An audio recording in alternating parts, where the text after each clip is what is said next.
बिस्मिल्लाहिर्रहमानिर्रहीम। नाज़रीन, आप देख रहे हैं प्रोग्राम सच्ची बात और मेरे साथ स्टूडियो में तशरीफ़ फरमाया चेयरमैन रोज़ न्यूज़ सरदार खान न्याजी साहब। सरदार साहब अस्सलाम वालेकुम। तो नाज़रीन, आज हम बात का आगाज़ करेंगे जिस तरीके से कल बड़े जोश व जज्बे के साथ 14 अगस्त मनाया गया 75वीं सालगिरह पाकिस्तान की डायमंड जुबली के नाम से। तो इसमें कोई शक नहीं कि हर साल की तरह अवाम उन्नास में जो जज्बा पाया जाता है आज़ादी का, और हुकूमत ने भी सेमिनार किए और सरदार साहब को तो स्पेशल जो है वो मदऊ किया गया कौमी असम्बली में। फिर केक जो है सेरेमनी हुई तो केक काटा गया जश्न आज़ादी का, तो उसमें भी आप शरीक हुए। फिर राफ़े माल को जैसे पूरी दुनिया भर ने देखा कि वहाँ जो एहतमाम किया गया दुल्हन की तरह, जैसे राफ़े माल को सजाया गया और वहाँ बच्चों के साथ घुल मिलकर सरदार साहब ने जिस हुब्बुल वतनी का मुजाहरा किया। फिर कल ही हमने देखा कि सरदार साहब जो गोल्फ़ क्लब है वहाँ चीफ़ गेस्ट की हैसियत से भी वहाँ तशरीफ़ फरमा थे। वहाँ जितने गोल्फ़र थे, सीनियर अफसर और जूनियर अफसर, सब को जो है ना इनामात जो है वो डिस्ट्रीब्यूट किए। तो मेरा है ये मेला तो खान साहब ने लूटा है, लेकिन कुछ बातें ऐसी हैं कि मैं समझता हूँ कि उनका करना बहुत ज़रूरी है। कि जिस तरीके से डायमंड जुबली का दिन था, अवाम नास से जानना चाहती थी कि डायमंड जुबली के ऊपर हुकूमत वक़्त कोई ऐसे ऐलानात करेंगे, कोई अवाम नास को कुछ रास्ता, कोई डायरेक्शन बताएंगे कि जिस तरीके से पाकिस्तान की बुनियाद कलमा तैयबा के ऊपर ला इलाहा इल्लल्लाह मुहम्मद रसूलुल्लाह सल्लल्लाहु अलैहि वसल्लम पे रखी गई। तो क्या आज तक हम उस कलमे के तहत मुल्क को चला रहे? क्या हमने इस्लाम नाफज कर दिया है? कलमे का कानून जो था वो नाफज कर दिया है? क्या हमने सूदी निज़ाम, हाल ही में वफाकी शरई अदालत ने एक फ़ैसला दिया कि सूदी निज़ाम का ख़ात्मा करना है? क्या हुकूमत वक़्त ने कोई लाया हमला दिया कि हम ये करेंगे? मकबूजा कश्मीर जो कि पाकिस्तान की शारग है और हमारे कायद आज़म मोहम्मद अली जिन्ना रहमतुल्लाह अलैह फरमा के कि ये हमारी शारग है, तो उस शारग को छुड़ाने के लिए कोई लाया अमल किसी तरफ से कोई अनाउंस हुआ? सूदी निज़ाम का ख़ात्मा कोई अनाउंस हुआ? नहीं। तो जवाब सबका नहीं है, यानी कि यकसां निज़ाम तालीम कि हम मुल्क को दे पाएंगे। सरकारी ज़बान हमने उर्दू को दफ्तरी ज़बान का दर्जा देना था, क्या उसकी तरफ कोई कदम बढ़ा? तो मेरा ख्याल डायमंड जुबली भी वैसे ही गुजर गई जैसे 75 साल हर साल झंडियों, नारों और गानों और डांसेस के साथ हम गुजारते हैं। तो मेरा ख्याल है कि शेर हा जो गुफ्तगू है या जो लाया अमल आवाम को देना है, जो जवानों को देना था, वो उसमें मेरा ख्याल है कि हर चीज़ में जवाब ना में है। तो बाकी तफसीलन जो है वो सरदार साहब से हम पूछेंगे कि सरदार साहब चूँकि बहुत अंदर जाकर अंदर की बातें, फिर बड़ी एक खुशाइन ये भी बात हमने देखी कि इस हुकूमत ने जो सही तो उसके बच्चे थे उनको भी मदऊ किया, यानी कौमी असम्बली में, और जो बच्चों ने आकर तकरीरें की, यानी कि जो चेहरा असल था पाकिस्तान का वो दिखाया। हुक्मरान जो है ना वो मेरा ख्याल नज़रें उठा तो नहीं सके, झुकी रही नज़रें। और एक बच्चे की तकरीर के ऊपर स्पीकर साहब को ये कहना पड़ा कि आप जो है वो अपोजिशन की सीट पर बैठे हुए हैं, तो शायद आपके अल्फाज जो है ना वो इस तरह के हैं। तो मेरा ख्याल है बाकी सरदार साहब से पूछते हैं कि आपके पास भी बहुत बड़ी सीट थी, तो वहाँ क्या कैसे देख रहे हैं, या कोई मैसेज आप भी आवाम के लिए? मैं आवाम को ये बताता चलूँ कि ये जो मेरे को एंकर हैं साथ कर रहे हैं बात, ये इनकी बिल्कुल गलत असेसमेंट है, गलत बात है। और ये चूँकि तारीख इंसाफ के बाशिंदे हैं तो इसलिए गलत बात करते हैं। जो जायज़ बात तारीख इंसाफ की होती है, मेरा क्योंकि प्रोग्राम है सच्ची बात और मैं हमेशा सच्ची बात ही करता हूँ। जो तारीख इंसाफ की जायज़ बात होती है वो भी हम करते हैं, लेकिन जो प्रोग्राम डायमंड जुबली 75 साला प्रोग्राम राजा साहब ने किया और उसको जिस तरह से उसने असम्बली को सजाया, जिस तरह से हर मकतबा फ़िक्र के लोगों को नुमाइंदगी दी और हर आदमी को मौका दिया, साबिक़ MNAs और सहाफ़त को मौका दिया, और उसमें जो है जिस तरह उसने ट्रीट किया कमाल है। और कमाल की बात है, और उसको जो है बिल्कुल रद्द करना, जी ऐसा कभी नहीं हुआ ये जो है ना इसने किया है मौजूदा स्पीकर ने, ऐसा कभी नहीं हुआ, बिल्कुल ठीक ऐसा है। कभी नहीं हुआ। और मैं उनको खराज तहसीन पेश करता हूँ, उन्होंने बहुत अच्छा काम किया, असम्बली के हालों में फिरते थे, रौनक ही रौनक नज़र आती थी। फिर जो पॉइंट्स ये बता रहे हैं वो भी निशानदेही हुई, उनकी अदारों की बात भी हुई, हर बंदे को आज़ादी थी। जो हमारे पुराने MNA के मेंबर, मिनिस्टर, चीफ मिनिस्टर रहे हैं, उन्होंने ही खुल के बातें की, ऐसा नहीं है कि खुल के बातें नहीं हुई। लेकिन मेरा एक बात थी जो मैंने थोड़ी बहुत की, लेकिन उसके बाद 10 बजे मेरी तकरीर प्रॉपर रखी गई, तो उतने तक इमरान ख़ान की भी तकरीर आ गई, और साथ बिलावल साहब ने को खिताब करना था, वो भी आ गया असम्बली में। तो होते होते लेट हो गई, और 12 बजे फिर जो फंक्शन का टाइम हो गया, तो वो उसमें को 2.5 घंटे हम डायमंड जुबली असम्बली हाल में मनाई। और मैं बहुत मशकूर हूँ राजा परवेज़ अशरफ साहब का कि उन्होंने मुझे मखसूस सीट अता की, और मेरे साथ उन्होंने केक काटा, और मुझे सारे प्रॉन्स एंड कॉन्स और जो उन्होंने काम किया असम्बली का, वो सारा मुझे ब्रीफ़ किया। अब जहाँ तक बात है माडला साहब की कि ये ठीक है, मुल्क के मुश्किल मामलात हैं, इकानमी की बात हुई, और उसके से पहले मैं चार्टर्ड ऑफ इकानमी के बारे में लिख भी चुका हूँ, और मैंने उधर भी उनको कहा कि 3 चीज़ें हैं जो बहुत ज़रूरी है। नंबर 1 चार्टर ऑफ इकानमी, और वो चार्टर इकानमी ऐसा होना चाहिए कि जो गवर्नमेंट आए, गवर्नमेंट के आने जाने से फ़र्क ना पड़े। चार्टर इकानमी ऐसा हो जो सुप्रीम कोर्ट के अंडर हो, और सुप्रीम कोर्ट कहता हूँ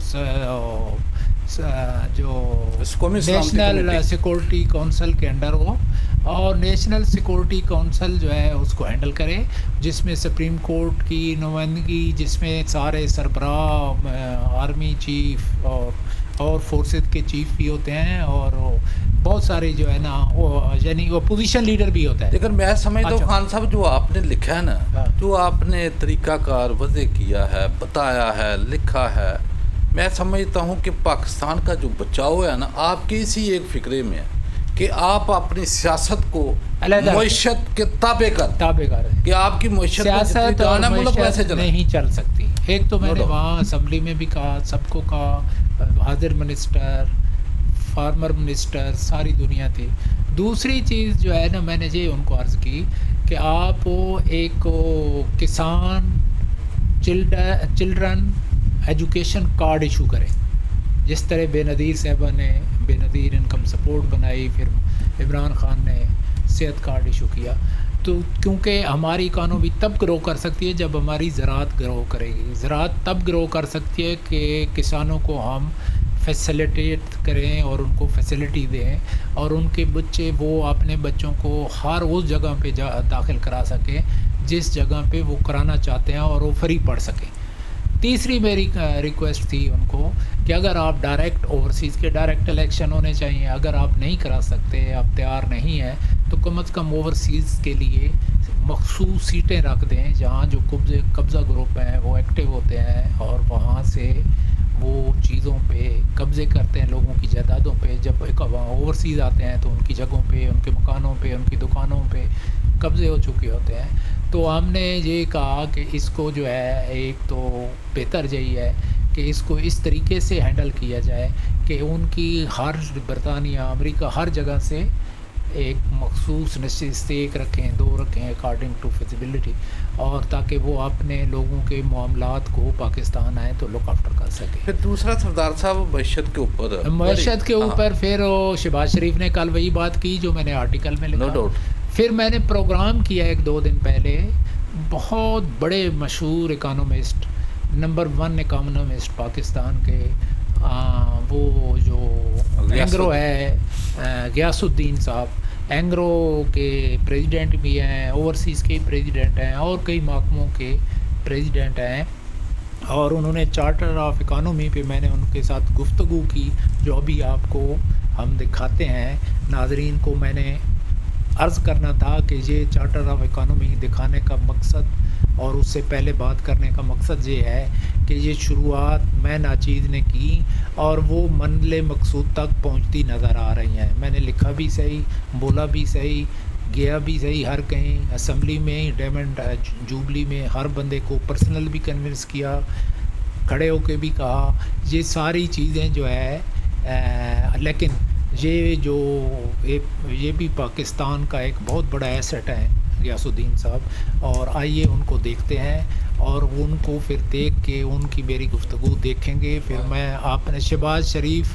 का क्लिप दिखाएं, शहबाज शरीफ ने कल उसी पे बात की है और इकानमी पे, और वो बल्कि उन्होंने ऑफ दी रिकॉर्ड खड़े हुए मेरे आर्टिकल का भी जिक्र किया कि न्याई साहब ने बड़ा अच्छा आर्टिकल लिखा है। और ये प्रोग्राम देखेंगे तो वो बहुत खुश होंगे क्योंकि ये प्रोग्राम एक एक्सक्लूसिव है और गियासुद्दीन साहब ने आज तक किसी चैनल पे प्रोग्राम नहीं किया, मेरे यहाँ ही किया है। और ये रोज़ न्यूज़ का तो इम्तियाज़ है कि उसने, और ये मेरा ख्याल है होता नज़र, शहबाज शरीफ की गुफ्तगू से नज़र आ रहा था कि ये काम होता नज़र आता है। आए देखते हैं इंटरव्यू मेरे साथ गियासुद्दीन साहब का। इसीलिए मैंने ऑपोजिशन लीडर के तौर पर मिसाके मईशत की पेशकश की और बतौर वज़ीर आज़म आज एक मरतबा फिर खलूस दिल से इसका इयादा कर रहा हूँ, इसकी पेशकश कर रहा हूँ। वक्त का तकाजा है कि अब हम बहसियत कौम दुरुस्त सिमत में अपने सफ़र को जारी रखें और कौमी मफाद को ज़ाती अना, ज़िद और हठधर्मी की भेंट न चढ़ने दें। हमें याद रखना चाहिए कि हकीकी सियासी क़यादत इलेक्शन पे नहीं, आने वाली नस्लों के मुस्तकबिल पे नज़र रखती है। हमारा सामना बेरहम हक़ाइक़ से है जिनका मुकाबला हम कौमी इत्तेफाक राय, पॉलिसियों के तसलसल, माशी और सियासी इस्तेहकाम से ही कर सकते हैं।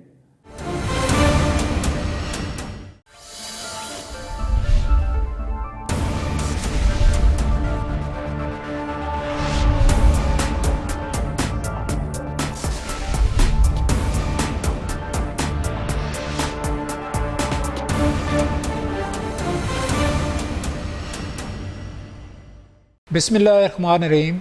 नाज़रीन, आज हमारे साथ बहुत अहम शख्सियत इसलिए मैं कह रहा हूँ कि जो इकानमी को पाकिस्तान का इस टाइम सबसे बड़ा प्रॉब्लम है इकानमी, और जो इकानमी के मामलात को समझने वाला शख्स जिसको मैंने बड़ा करीब से उसके मामलात देखे, उनके अदारों की सरबराही करते हुए देखा, उनको हमने आज तकलीफ़ दी है और वो हमारे साथ हैं गियासुद्दीन साहब, और वो एंग्रो के चेयरमैन भी हैं, प्रेसिडेंट भी हैं, और 21 अदारों के औरों को ही सरबराही करते हैं और लीड करते हैं और चलाते हैं। आज इनसे गुफ्तगू करेंगे कि इनके पास कौन सी जादू की छड़ी है कि जबकि सारे पाकिस्तान में अदारे नुकसान में जा रहे हैं और इनके अदारे बेहतर काम कर रहे हैं और उनमें कुछ न कुछ मेरा ख्याल है प्रॉफिट में भी है।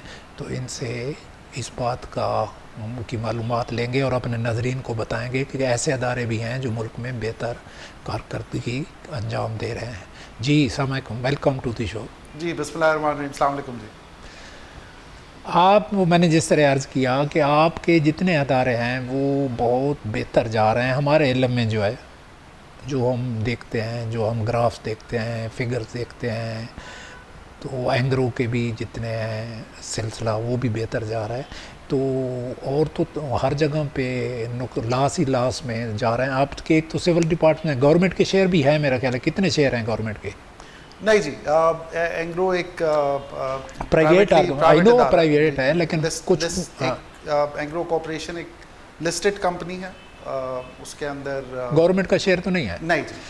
तो ये कैसे इनको प्रॉफिटेबल बनाया हुआ है? देखिए जी, शुक्रिया, आपने इब्तदाइये में अपने बताया कि एंग्रो की कंपनीज अच्छा काम कर रही हैं, तो बिल्कुल हमारे मुख्तलिफ इंडस्ट्रीज़ में हम रिप्रेजेंटेड हैं। उसमें से जो सबसे पुरानी हमारी कंपनी है वो है एग्रो फर्टिलाइज़र्स। उस ज़ाहिर बात है फूड सिक्योरिटी से उसका बहुत स्ट्रॉन्ग लिंकेज है। पाकिस्तान को इंपोर्ट सब्स्टिट्यूशन भी ये सेक्टर बहुत प्रोवाइड करता है। और आप अगर देखें पिछले 10 से 15 साल में फर्टिलाइज़र सेक्टर में एक्सपेंशन भी हुई है, और उसके साथ साथ अगर आप देखें तो जो आपकी एग्रीकल्चर प्रोडक्टिविटी है, फार्मर इनकम है, वो सब भी बड़ी है। और इन फर्टिलाइज़र कंपनीज ने अब जो इनको गैस की सब्सिडी मिलती है उससे कहीं ज़्यादा पास ऑन किया है डिस्काउंट फार्मर्स को भी। ये कमोडिटी बिजनेस है, इसके अंदर अप्स एंड डाउन्स आते हैं। और अगर आप पिछला कुछ 1 साल का अरसा देखें या पिछले अगर 6 महीने देखें, स्पेशली आफ्टर जो रशिया और यूक्रेन की वॉर हुई है, तो उसमें इम्पोर्टेड यूरिया की कीमत तो 8-10 हज़ार रुपये पर बैग तक गई है। लेकिन जो पाकिस्तान का फर्टिलाइज़र सेक्टर है वो करीब 2,000 रुपये औसतन फ़ी बैग हमने बेचा है। और अगर आप ये देखें तो तकरीबन 4 से 5 गुना कम जो ग्लोबल प्राइसेस है उससे कम हम फार्मर्स को बेच रहे हैं। तो ना सिर्फ फर्टिलाइज़र कंपनीज, जिसमें और दूसरी कंपनीज भी हैं, फौजी फर्टिलाइज़र भी है, फातिमा ग्रुप भी है, एंग्रो भी है, ना सिर्फ इसमें हमने इकॉनमी का एक तरह से फ़ायदा पहुंचाया है कीमती डॉलर बचा के, हमने फार्मर कम्युनिटी को भी फर्टिलाइज़र और यूरिया प्रोवाइड किया एक बहुत डीप डिस्काउंट पे। और इस असना में हमने एक एज अ सेक्टर अच्छा परफॉर्म भी किया है। और डॉक्यूमेंटेड है सेक्टर ये, हम अपने पूरे टैक्सेस देते हैं, तो ऑन एन ऑपरेटिंग लेवल तो हमारा भी वक्त पे देते हैं जी, तनख्वाह भी जी अल्हम्दुलिल्लाह। और तो लेकिन फिर असद उमर हमारे पास क्यों फेल हो गया? हमने तो यही एंग्रो का नाम ही सुन के कि उसने उधर काम किया है और फाइनेंस मामलात जो है बड़े बेहतर तरीके से चलाएंगे। क्या सियासत और मुआशियत का कोई जोड़ नहीं है, इस वजह से फेल हो गया? नहीं जी, देखिए मैं मुनासिब नहीं होगा कि मैं उस पर कमेंट करूं। मैं ये ज़रूर आपके प्रोग्राम के तवस्सुत से बताना चाहूँगा कि जो एंग्रो की ग्रोथ हुई है पिछले 15 से 20 साल में, उसमें असद उमर साहब ने एक बहुत ही कलीदी किरदार अदा किया है। वो कंपनी को लीड कर रहे थे 2003 ऑनवर्ड्स। तो आज जो हम देख रहे हैं सक्सेस एंग्रो की, उसमें असद साहब का बहुत बड़ा रोल है। तो इसका मकसद है कि मुआशी मामलात और सियासत आपस में मिल के नहीं चल सकते? ये कहना तो सही नहीं होगा कि मैं इस बात को कि मुआशी हालात और सियासत साथ नहीं चल सकते, इसको मैं असद उमर साहब से लिंक नहीं करूंगा। इस पे हम अलग से बात कर लेते हैं। आई थिंक वो एग्जाम्पल सही नहीं रहेगा। अच्छा चलो, उनकी एग्जाम्पल नहीं देते जी। मेरा भी दोस्त है जी। उनकी एग्जाम्पल नहीं देते। लेकिन ये बताएं ना कि ये क्या हम जिस अभी मुश्किलात से गुजर रहे हैं, यानी पता नहीं मेरा ख्याल है 9,000 बिलियंस के पता नहीं कितना हमने हमारा बजट है, और हमें वो 3,000 के कितना हमें लोन की सूरत में पे करना पड़ जाता है। तो ये जिस मुआशी मामलात से हम गुज़र रहे हैं, ये हम अगले हालात में तो हमारा IMF के चक्कर में ही हम रहेंगे, और हम शुरुआत भी नहीं हो कर रहे हैं कि हम कैसे अपने पाँव पे खड़े हों। तो इसको कैसे देखते हैं आप? देखिए, अगर आपको एडवाइस करें कि इकोनॉमी को कैसे बेहतर किया जा सकता है? देखिए, अगर ब्रॉडली हम अपने जो 2 सबसे बड़े चैलेंजेस हैं, अगर उनको देखा जाए तो एक हमारा फिस्कल डेफिसिट है जो हम कम नहीं कर सक रहे हैं। अगले साल, पिछले साल भी और अगले साल भी 7% ऑफ GDP बढ़ता जा रहा है। और दूसरा हमारा करंट अकाउंट डेफिसिट है, जो एक पाकिस्तान का बहुत पुराना मसला रहा है, जिसकी वजह से हम बार बार सपोर्ट के लिए IMF जाते हैं। और अब हमको 23वीं दफ़ा आप समझ लें जब से पाकिस्तान बनाए हम जा रहे हैं। तो अगर इन 2 चैलेंजेस को देखा जाए तो रास्ता हमारे पास सिर्फ यही है कि किसी तरह हम अपने फिस्कल डेफिसिट को कम करें, जिसके लिए हमें अपना टैक्स टू GDP बढ़ाना पड़ेगा। करंटली इस वक्त 9.5-10% है। अगर हम दूसरे मुल्कों से कंपेयर करें तो हम बहुत कम टैक्स कलेक्ट करते हैं। ज़ाहिर बात है, जितना कम हम टैक्स कलेक्ट करेंगे उतना ही कम हम खर्चे कर सकते हैं, चाहे वो डेवलपमेंट एक्सपेंडिचर हो, चाहे वो डिफेंस एक्सपेंडिचर हो, चाहे वो प्रोविंसेस का शेयर हो। तो और जिस तरह टैक्स कलेक्शन में प्रॉब्लम है जी, टैक्स कलेक्शन आप डेटा आप हमें बता रहा है कि प्रॉब्लम है। 10% ऑफ जीडीपी में काम नहीं बन सकता। डेवलप्ड कंट्रीज में ये नंबर 30 से ऊपर है। अगर आप इंडिया का टैक्स टू जीडीपी उठा के देखें तो वो तकरीबन 20 के करीब है। तो अगर हम 9.5-10% के करीब रहेंगे तो हम एज अ कंट्री हम अपने फिस्कल डेफिसिट को कवर नहीं कर सकेंगे। और बिल्कुल इसी तरह अगर आप अपनी एक्सपोर्ट्स को देखें तो अगर मैं 10 साल पीछे जाऊं तो हमारी तकरीबन 2012-13 में कोई $25 बिलियन की एक्सपोर्ट थी, और अगर आप पिछले साल का देखें तो तकरीबन 31.8 या तकरीबन $32 बिलियन के करीब है। और इंपोर्ट्स हमारी बढ़ के कोई $80 बिलियन की हो गई ना। उसमें बहुत बड़ा रोल ग्लोबल कमोडिटी प्राइसेस का भी है कि ऑयल की कीमत बहुत बढ़ गई है, लेकिन नेवरदलेस एक तरफ $80 बिलियन की इंपोर्ट है और दूसरी तरफ $32 बिलियन की एक्सपोर्ट है। तो ये ट्रेड बैलेंस आपका इम्बैलेंस है। आपके पास कोई ट्रेड डेफिसिट जो है वो 48 से 50 बिलियन डॉलर का है। वो तो शुक्र है कि हमें रेमिटेंसेस आ जाती हैं जिसकी वजह से ये फिगर कुछ मैनेजेबल होता है, लेकिन 17-18 बिलियन डॉलर, इवन $10 बिलियन, या अगर मैं पिछले 10 साल का एवरेज लूँ तो $7 बिलियन हमारा करंट अकाउंट डेफिसिट है। इससे काम नहीं चल सकता। हमें एक्सपोर्ट लेड ग्रोथ की तरफ जाना पड़ेगा।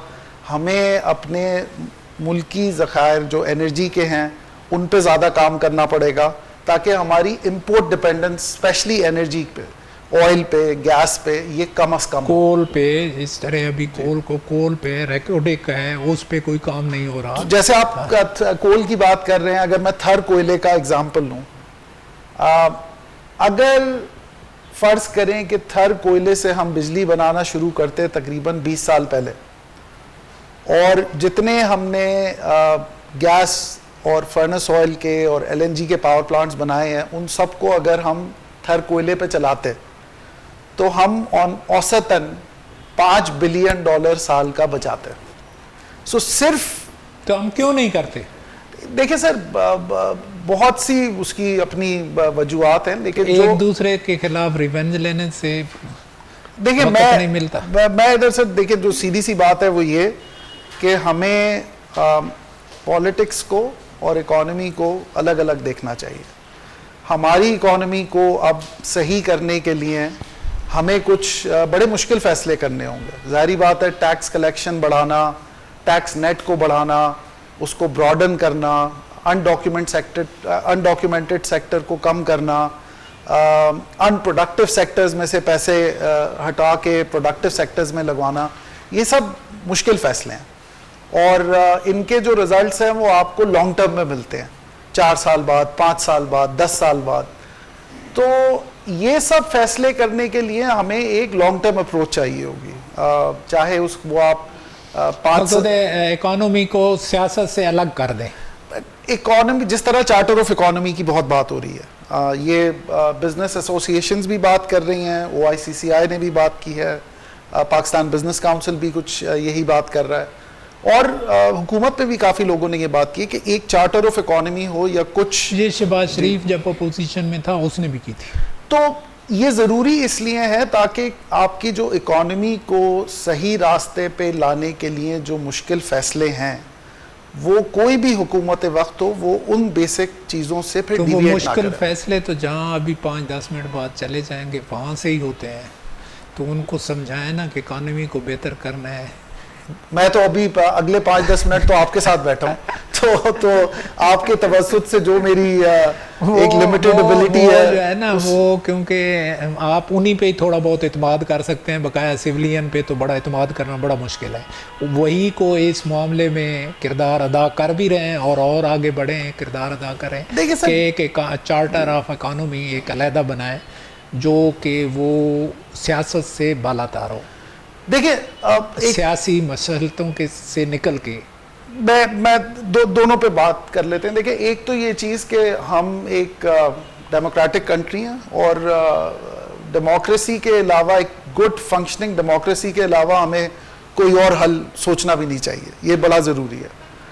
लेकिन चार्टर ऑफ इकोनॉमी बनाना और उसको पायदार रखना और 10 साल तक चलाते रहना। डेमोक्रेटिक कंट्री में आर्मी चीफ लोन लेके देता है IMF से। देखिए जी, ये आप मुझसे बेहतर जानते होंगे, लेकिन ये एक चार्टर ऑफ इकोनॉमी एक ऐसी चीज है जो कि जरूर स्टेयर हो सकती है आपकी नेशनल सिक्योरिटी काउंसिल पे, और उसकी वजह ये है, उसके अंडर उसकी वजह ये है कि नेशनल सिक्योरिटी का एक अहम सतून अब आपकी इकोनॉमी है। तो अब इकोनॉमी अगर हम मानते हैं, तस्लीम करते हैं कि नेशनल सिक्योरिटी का एक अहम सतून है, तो फिर नेशनल सिक्योरिटी काउंसिल एक आपके पास बॉडी है जिसके जो which is headed by the prime minister, democratically elected prime minister, और उसमें जो आपके रेलेवेंट मिनिस्टर्स हैं वो शामिल हैं, और उसमें आपकी कुछ सर्विसेज चीफ्स भी शामिल हैं। तो एक बॉडी जो बनी हुई है उसको इस्तेमाल किया जा सकता है, जो कि एक डेमोक्रेटिक सेटअप पे चलती है। इस पर मैंने डेली पैट्रियट में अपने अखबार में आर्टिकल भी लिखा था कि ये इकोनॉमी को एक सतह पे जो लुक आफ्टर करे वो सिक्योरिटी काउंसिल करे। उसकी वजह यह है कि फ़ौज को भी, अगर इकानमी हमारी ठीक है तो फ़ौज भी मजबूत है, पाकिस्तान भी मजबूत है, हमारा आम आदमी मजबूत है। इकानमी ठीक नहीं है तो कुछ भी नहीं है, और वो पॉलिटिकल लोग बिल्कुल नहीं ठीक कर सकते। वहाँ तो सारे प्राइम मिनिस्टर ने भी होना है, सारों ने होना है, एक मिल के फैसला करना है। तो ये आपकी राय ठीक है। देखिए, मेन इधर मकसद क्या है बात करने का, वो ये कि एक मजबूत इकोनॉमी के बगैर जो जेन्युइन वहाँ पे डिमांड एंड सप्लाई को डिस्कस हो कि हमारी डिमांड क्या है और हमारी सप्लाई क्या है और हमारी ग्रोथ क्या होनी चाहिए। हमारी इतनी ज़री ज़मीन है, एग्रीकल्चर की तरफ कोई तवज्जो नहीं है। इमरान खान साहब आए तो उन्होंने कहा मैं सियाहत को बहुत फ़रोग़ दूँगा, जो दिया जा सकता है, लेकिन नहीं दे सका। समहाउ वो चीज़ नहीं मिली जो हो सकती थी। अब मेरा हर वक्त ये रिक्वेस्ट रहती है कि हम अपना कोई इब्तदा ही नहीं की कि हम अपने पाँव पे कैसे खड़े हों। खान साहब को जब हम मिले थे पहले, तो वो सारे और भी एडिटर थे, मैं भी था, तो मैंने उनको कहा था अब एक तरफ हम कहते हैं मदीना की रियासत, दूसरी तरफ हम सूद के सिस्टम को अभी इन्होंने 15% कर दिया, जो पता नहीं किस तरह इन्वेस्टर आएगा, किस तरह काम करेगा, किस तरह मामलात होंगे। फिर सिक्योरिटी हालात इतने मुश्किलात में है कि वो, तो दूसरी तरफ हम IMF और सूद और उसकी बात करते हैं, तो ये कौलो फेल में हमारे में तजाद है। हम चलो IMF से यकदम जान नहीं छुड़ा सकते, इतना हमारे पे कर्ज है, इतना सिलसिला है, तो हम पोजीशन की इब्तदा तो करें ना कि हमने अपने पाँव पे खड़ा होना है। बिल्कुल जी, देखें अब से आगे का सोचना चाहिए। ये वही तो मैं कहता हूँ ना, वो फायदा नहीं पुरानी बात करने का, चाहे किसी की कोई भी नहीं पुराना आपको इंस्टीट्यूट देखो, अल्लाह का हुक्म है, आप जिस सुराख से डसे ना उसके नज़दीक ना जाए। जिन सुराखों से डसे हुए हैं ना उनकी तरतीब देना तो आपको ज़रूरी होगी। जब चार्टर्ड ऑफ इकोनॉमी बनाओगे ना, तो उन किन किन चीज़ों से हमें लॉस हुआ, किन किन स्टेप से हमें नुकसान हुआ, वो तो लाजमी सामने रखने पड़ेंगे तो आगे चल सकेंगे। देखिए, जिम्मेदारी इंसान को सब खुद से लेनी चाहिए ना, जब तक हम खुद लेकिन वो पिछला सारा रखना पड़ेगा आपको आगे। देखिए, हमें फोकस करना है कि हम अपने बिजनेसेस को कंपेटिटिव बनाएं, हम उनको सब्सिडीज़ के बगैर उनको अपने पैरों पे खड़ा करें। एक दफ़ा जब आपके मुल्क में कंपेटिटिव बिजनेसेस आना शुरू होंगे तो आप फिर एक्सपोर्ट मार्केट में compete कर सकेंगे और अपनी मुल्क की एक्सपोर्ट्स बढ़ा सकेंगे। बिजनेसेस को कंपेटिटिव बनाने के लिए आपको सरमायादारी और इन्वेस्टमेंट के माहौल को बहाल करना होगा। उसमें आपकी लॉन्ग टर्म पॉलिसी मेकिंग है, वो होनी होगी। आपकी डिफरेंट सेक्टर्स की, वैदर चाहे वो ऑयल हो, पेट्रोकेमिकल्स हो, फर्टिलाइज़र की पॉलिसी है, पावर पॉलिसी, जो ये लॉन्ग टर्म ऑटो पॉलिसी है। लॉन्ग टर्म पॉलिसी मेकिंग जब होती है और जब एक इन्वेस्टर को ये पता लग रहा होता है कि जी ये पॉलिसी कंसिस्टेंट रहेगी रिगार्डलेस ऑफ कि कौन गवर्नमेंट में आता है, तो फिर पाकिस्तान में सही किस्म की इन्वेस्टमेंट होगी। जब वो इन्वेस्टमेंट होगी तो फिर आपके बिजनेसेस बढ़ेंगे और वो कंपीट कर हमारा डिस्करेज है, उसको क्या करेंगे?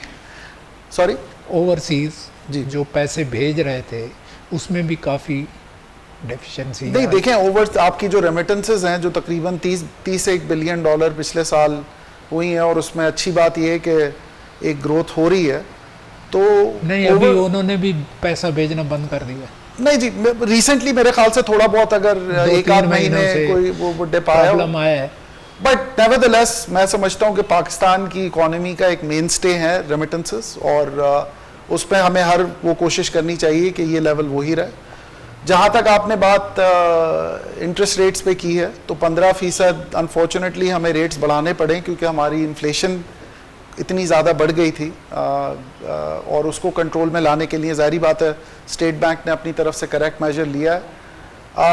15% एक बहुत ज़्यादा इंटरेस्ट रेट है, उस पर सरमायाकारी होनी और बिजनेसेस को खड़ा करना बहुत मुश्किल है, और इसी वजह से हम उम्मीद करते हैं कि कुछ ग्लोबल कमोडिटीज़ से और ऑयल प्राइसेस अगर कम होंगी तो कुछ सहारा वहाँ से मिलेगा, और अगर कुछ इन्फ्लेशन को हम कंट्रोल में ला सकेंगे तो इंशाल्लाह ताला ये इंटरेस्ट रेट्स पर दोबारा नीचे की तरफ आएंगे। इस वक्त तो काफ़ी अनसस्टेनेबल लेवल दूसरा जो है ना, आप ये नहीं देखते कि ओवरसीज या फॉरेन इन्वेस्टर हमारे मुल्क में सिक्योरिटी के हालात, गैर यकीनी सूरत हाल, ये जितने तक ठीक नहीं होती तो बाहर की कंपनियां इन्वेस्टमेंट के लिए आएंगी।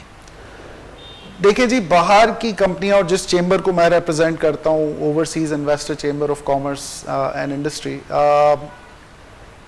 हम सर्वेस कराते हैं अपनी मेंबर कंपनी से, तो उसके अंदर जो हमेशा सबसे एक चीज़ जो नज़र आती है वो ये आती है कि consistent policy framework for different industries, ये बहुत ज़रूरी है।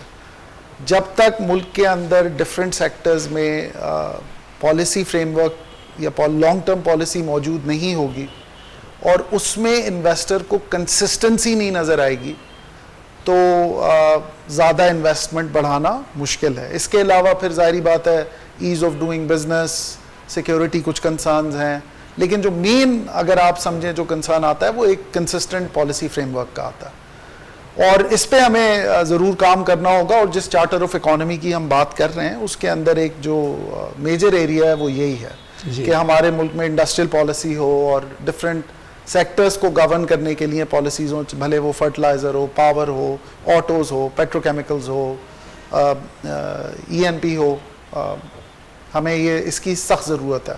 तो ये जो अभी गवर्नमेंट स्टेप उठा रही है कि सुई नादरान, सुई सदरान, PSO, ये UAE से, कतर से, इनसे जो करने जा रही है शेयर होल्डिंग, तो पहले PTCL के तो वाजबात उन्होंने जमा नहीं कराए, तो फिर एक नया बिडोरा पार्क्स खुलेगा, तो ये क्या ठीक, कुछ पैसे तो 1 बिलियन 1.5 बिलियन आ जाएगा, लेकिन क्या देर पा ये मामला चलेंगे?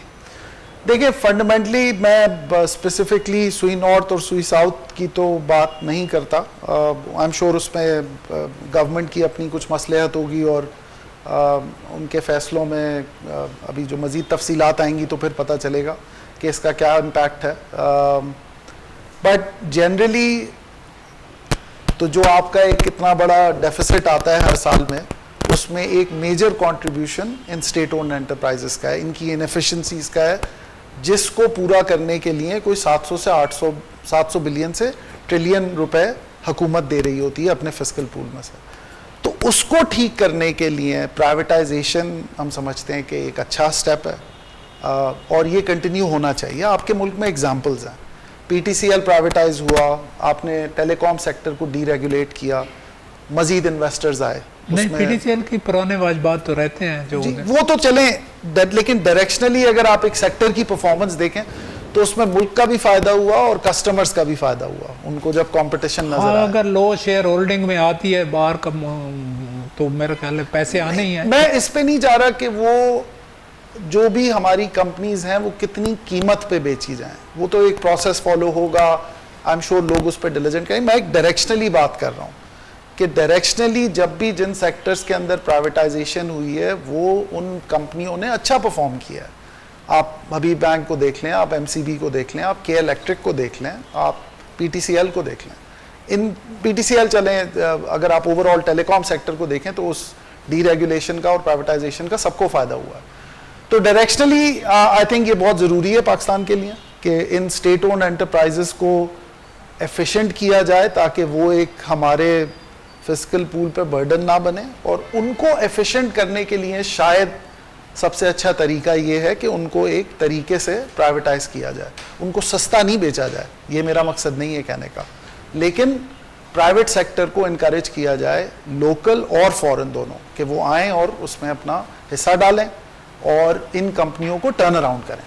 और डॉलर की क्या पहले यकदम ऊंचा गया, अब ये आर्टिफिशियल है या जेन्युइन जो रिड्यूस हो रहा है दिन ब दिन? देखिए, $1 रुपए ने अपनी वैल्यू क्यों लूज की, उसकी दो वजूहात हैं। दुनिया भर में dollar as a currency strong हुआ है बिकॉज जो उनके फेडरल रिजर्व ने इंटरेस्ट रेट बढ़ाए हैं इन्फ्लेशन को कंट्रोल करने के लिए। चूंकि वो इंटरेस्ट रेट बढ़े तो डॉलर की कीमत दुनिया भर में बढ़ी है, सिर्फ पाकिस्तान में नहीं बढ़ी। अगर आप दूसरे मुल्कों में देखें तो शायद डिवैल्यूएशन ज्यादा हुई है, बल्कि प्राइसेस भी जो आम अशिया की हैं वो भी हर मुल्क में बढ़ी हैं, पाकिस्तान में कुछ ज्यादा बढ़ी हैं। तो ये कुछ तो डॉलर जो स्ट्रेंथन हुआ है रुपये के अगेंस्ट, ये ग्लोबल फिनोमेना है।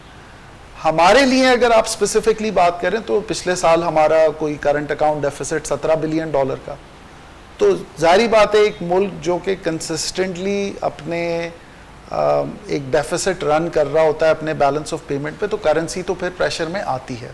तो इस वजह से आपने देखा कि करेंसी काफ़ी हमारी डीवैल्यू हुई। इसमें ज़रूर कुछ जो आप आखिरी 20, 25, 30 रुपए जो भी, मैं कोई एक स्पेसिफिक नंबर नहीं देना चाहूँगा, वो ज़रूर स्पेकुलेटिव है। शायद ज़्यादा वैल्यू लूज हो गई क्योंकि लोगों के दिमाग में परसेप्शन था या तो, और या उनको फेयर था कि ये और ज़्यादा डिवैल्यूएशन होगी, तो वो शायद थोड़ा ज़्यादा हो गया। और अब जो सही कीमत की तरफ रुपया आ रहा है डॉलर की मद में, तो इसका छोटा आंसर ये है कि कुछ वैल्यू डॉलर की स्ट्रेंथन हुई है ग्लोबली और कुछ हुई है पाकिस्तान की वजह से, क्योंकि हम एक काफ़ी बड़ा डेफिसिट हम रन कर रहे हैं और अब IMF के पास अब हम जा रहे हैं। स्टॉक मार्केट यकदम डाउन हुई और अब यकदम उठना शुरू हो गई है। मैं हमेशा स्टॉक मार्केट के मुतालिक मेरी ये राय होती है, कल भी मेरे साथ अकील करीम डैडी साहब थे तो उनको यही मैं बात बता रहा था कि स्टॉक मार्केट का चढ़ना एक मुल्क की परसेप्शन बढ़ती है। हम दुनिया में जाओ ना तो पहले यही सुबह डिस्कस होता है ब्रेकफास्ट पे कि फ़लाँ मुल्क की क्या स्टॉक मार्केट क्या कहती है, यानी इन्वेस्टर वो इकोनॉमी को बेस उस पर नहीं किया जा सकता, लेकिन एक journal perception is more important than reality. एक जर्नल मुल्क की अच्छी परसेप्शन बनाती है स्टॉक एक्सचेंज। तो अभी यकदम ख़त्म हुई और फिर यकदम ग्रो होना शुरू हो गई। देखिए, जैसे आपने खुद ही सही कहा कि ज़रूरी नहीं है कि ये एक बहुत ही सही इंडिकेटर हो।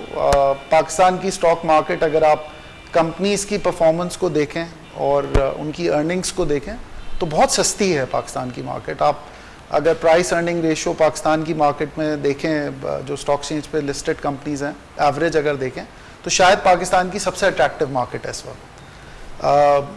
और इस वक्त कुछ एरियाज में, सारों में नहीं, चले मैं अगर ओवरऑल भी देखें आप तो पाकिस्तान की मार्केट बहुत सस्ती है इस वक्त। और एक जो जारी बात है, थोड़ी अनसर्टेनिटी थी इकॉनमी के बारे में, करंट अकाउंट डेफिसिट हमारा इतना काफ़ी बड़ा, IMF के पास हम जा रहे हैं, इंटरेस्ट रेट्स बढ़े।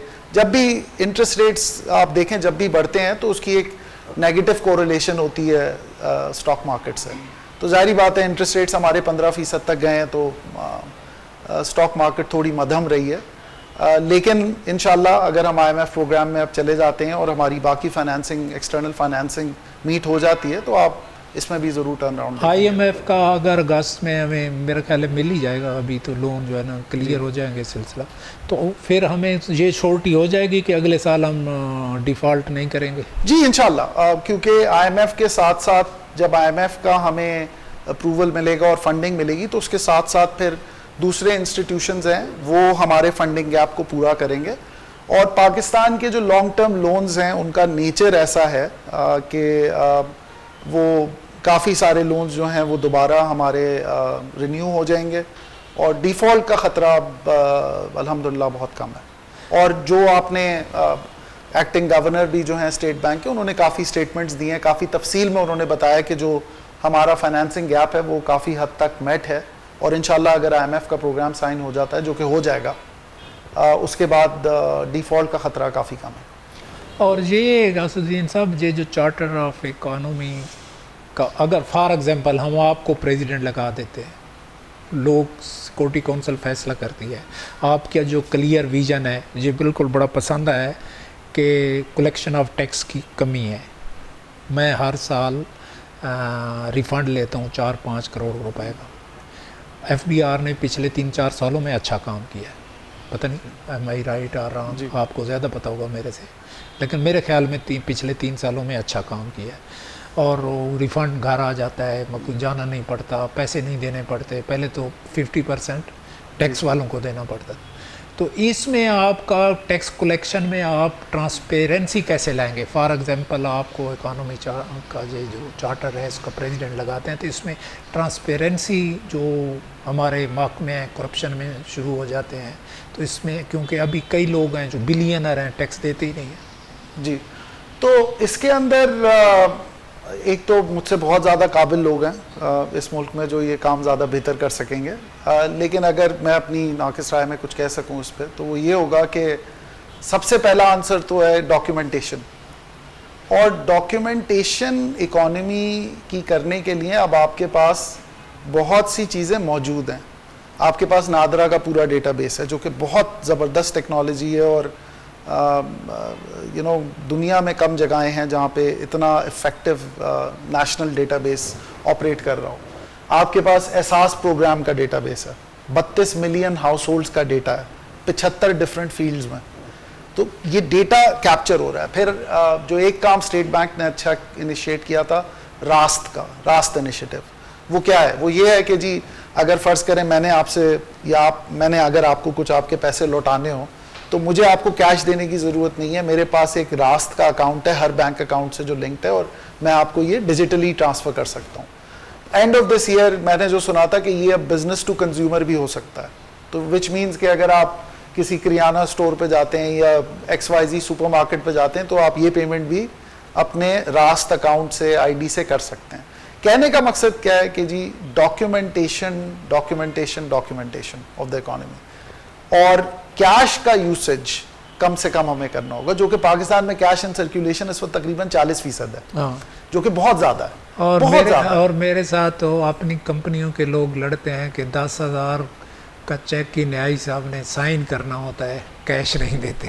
नहीं, और ये ज़रूरी है, हमारे यहाँ बिल्कुल कैश का रवाज नहीं है। बिल्कुल, तो ये ज़रूरी है कि आप अपनी इकोनॉमी को डॉक्यूमेंट करें।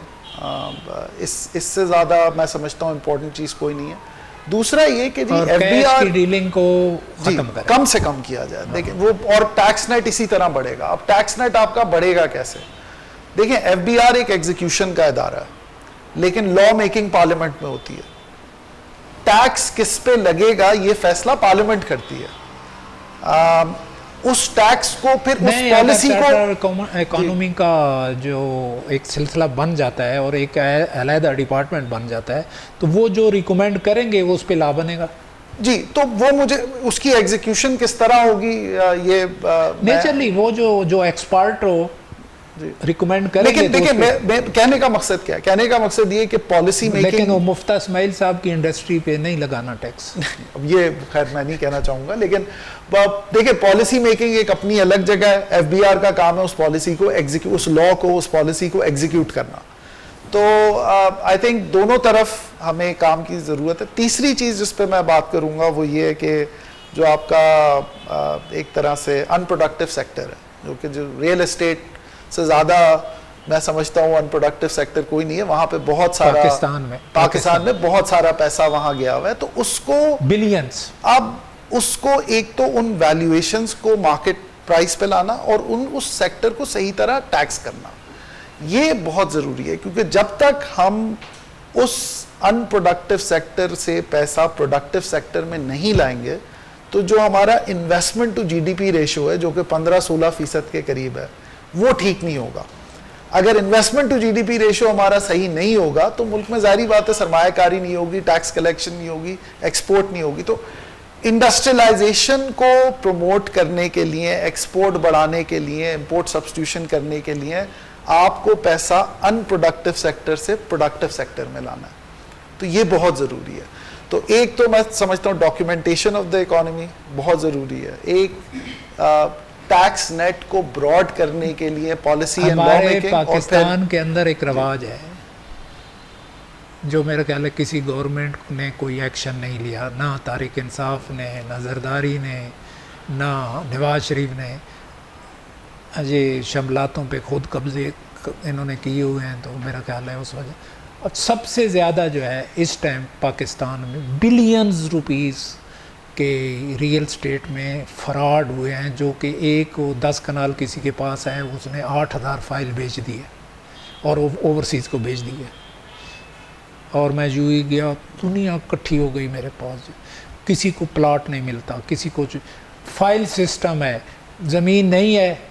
मलिक रियाज ने यही किया, सारे जितने लोगों ने, सिर्फ DHA थोड़ा बहुत, क्योंकि वो एक ऑर्गेनाइजेशन है आर्मी, और उसमें थोड़ा डिपेंड कर सकते हैं आप। इसको इकॉनमी को सबसे ज़्यादा धचका, क्योंकि उनके बाहर अकाउंट हैं, ये तो कहते हैं मनी लॉन्ड्रिंग जो है नहीं होनी चाहिए, उनके वो बेअंतहा हाउसिंग सोसाइटियाँ डिक्लेयर हुई और उनमें बिलियंस रुपीस के फ्रॉड, और वो फाइलें बिक गई और वो पैसा ओवरसीज़ के को डैमेज भी हुए, उनका कॉन्फिडेंस डैमेज हुआ और वो पैसा पाकिस्तान में नहीं आया।